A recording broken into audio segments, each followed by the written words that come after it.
Take 7. My last blog was brilliant. I'm sure I did a great job of it. Trouble is, I forgot to plug in the microphone. So we do it again. But it's been that type of day. My MS is acting up, which means I'm not thinking too good, and I look a little uglier than usual, though it's been a long time since I've been handsome. Today I'm going to talk about resource wars, about the Philippines, about how we're going to get along.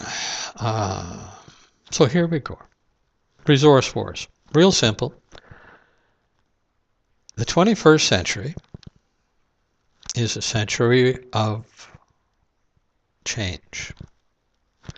The resources we have used in the past are running out.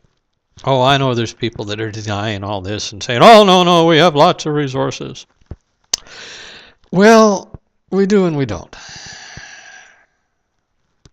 You ever wondered why people are in Afghanistan killing each other? It certainly isn't because of the tourist trade. Now, when Britain, Great Britain as it was called then, had their empire, they fought in Afghanistan because of the Khyber Pass. That was how you needed to go if you wanted to travel from point A to point B between two different worlds, the Eastern and the Western.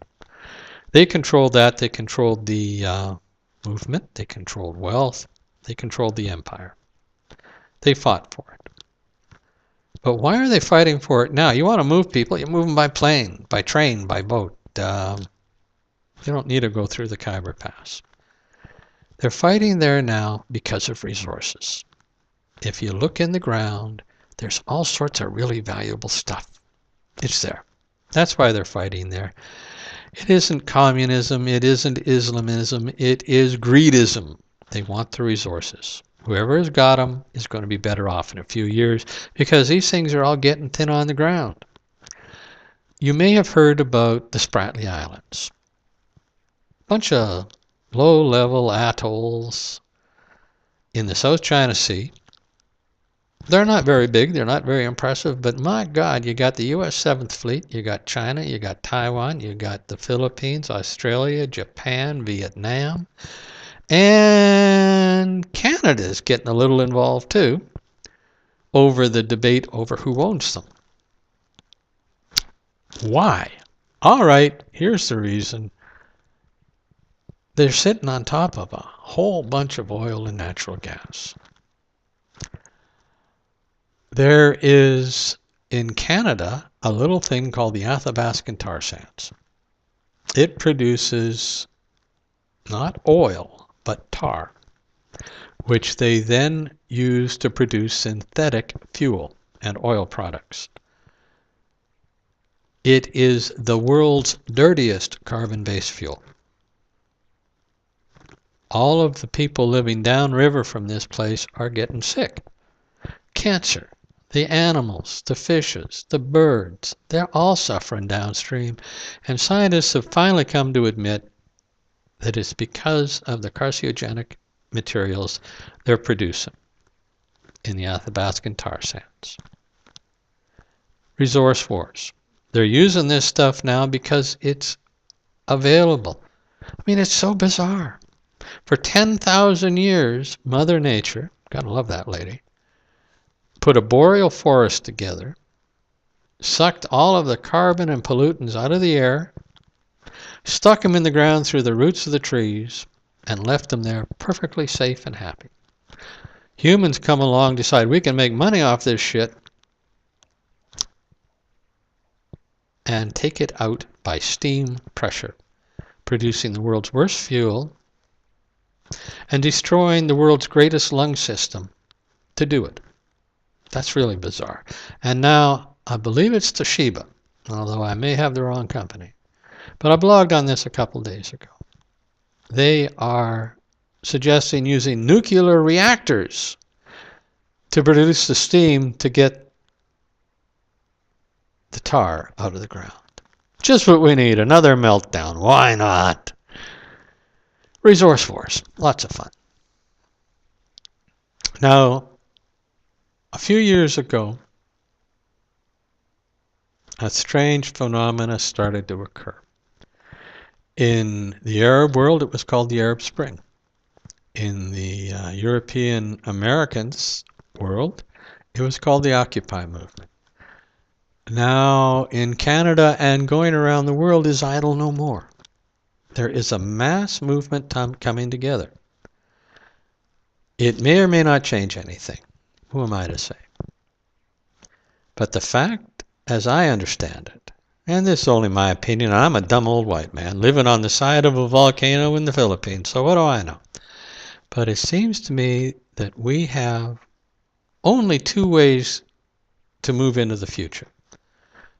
We can go into the future as brothers and sisters, finding a way to share and live together in harmony with the world we live in, or we continue the old game of oppressor-oppressed. There are a lot of oppressed people out there that are getting fed up with it.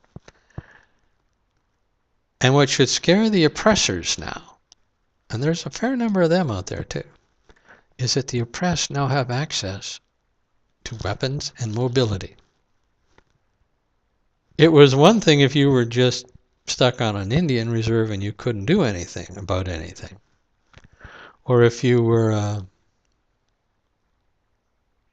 village in Colombia or the Philippines and a Canadian mining corporation came in, raped your women, killed your leaders, and dug up the land to get rich. You didn't have any way to do anything. But I'm here to tell you that day's past.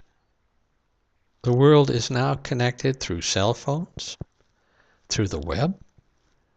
I mean, I'm living literally on the side of a volcano in the Philippines. And it's a marvelous combination. There are old people here that still roll their cigars, stick them in handmade pipes, and smoke them. Their grandchildren and great-grandchildren run up and down the mountain on motorcycles, use cell phones, and are web connected to the world. The world's changed. The revolution can go worldwide. What the Russians tried to do so much of in the 20s, 30s, 40s, 50s, and 60s of the 1900s, the worldwide communist revolution, well, it's not going to be a communist revolution, but there might well be a worldwide revolution, which means that the oppressor had better build bigger cities, stronger cities, bigger walls, more guns, because the oppressed are getting tired of this crap, and they're starting to fight back. Now, Idle No More in Canada, that started there by 4 women, is a peaceful movement. I'd love to see it stay peaceful. I don't know that it can, but I'd love to see it do it that way. I mean, they're moving into roadblocks. Roadblocks cause interruptions in people's lives. They cause enemies. They can lead to violence and hatred and problems.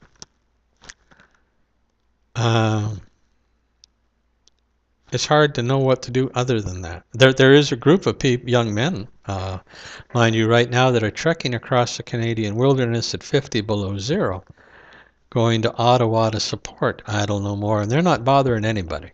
They're just making a statement. It can be done. I really hope it works, nonviolence. I believe in it. I am the steward of a garden/temple dedicated to the goddess of mercy, butterfly, dragons, and peace.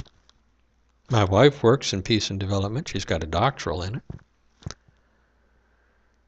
And I'm all for it. I don't know what's going to work, but I'm willing to try.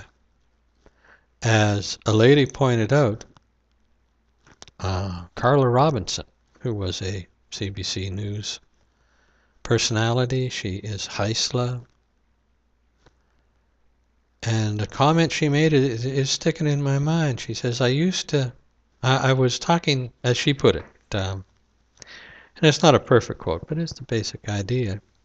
She met a South African who was amazed at the pacificity,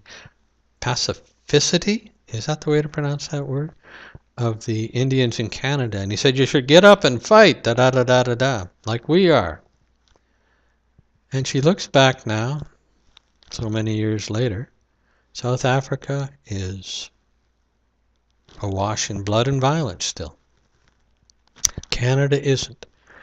Everything hasn't been fixed. Everything isn't right. There's still a lot of problems, but at least we're not killing each other the way they are in South Africa.